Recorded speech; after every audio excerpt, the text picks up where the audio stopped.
Bonjour à toutes, bonjour à tous. Alors je reviens sur une de mes dernières vidéos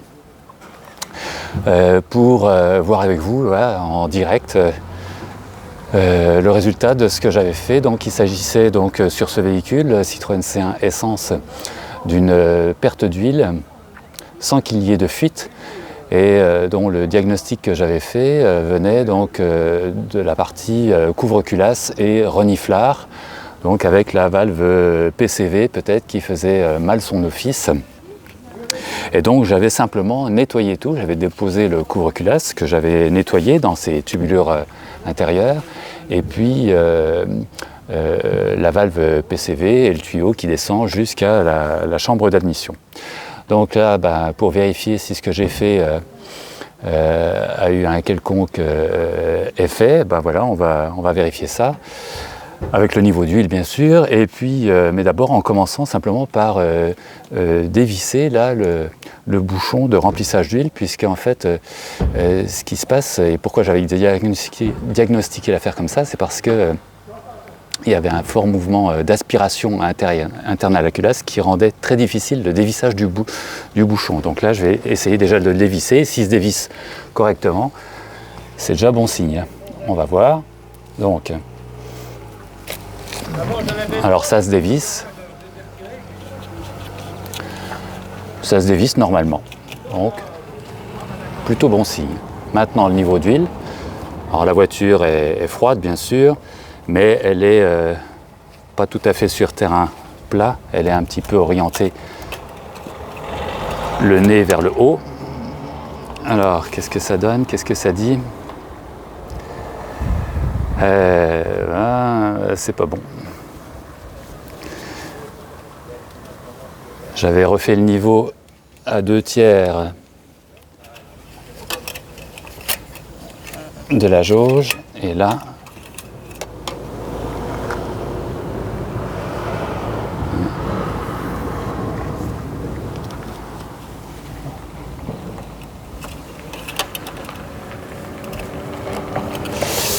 voilà.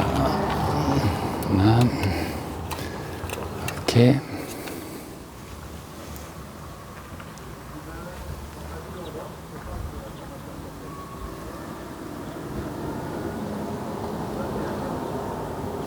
C'est pas clair cette affaire-là. C'est pas clair.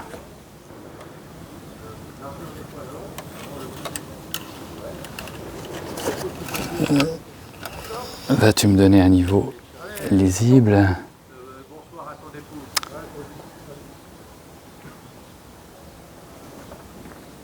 Bon, je crains que ça ne soit pas bon, parce que là, le niveau il a quand même bien diminué par rapport à fin janvier, quand j'avais remis les 2/3 d'huile, une jauge à 2/3, là la jauge elle est plus qu'à 1/3. Donc ce qui semble vouloir dire que j'ai quand même perdu à nouveau de l'huile. Donc l'étape d'après, c'était changer la valve PCV qui se trouve ici, là, dans le tuyau du reniflard à la sortie.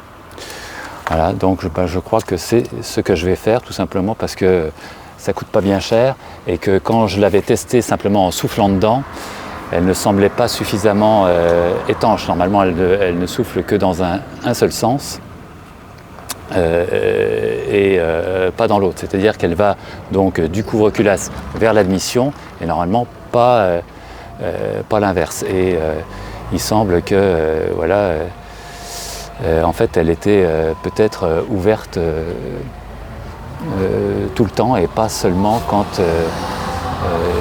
l'affaire chauffe trop. Bon, donc voilà, c'est à revoir. Et donc un nouveau petit chantier. Allez, bye.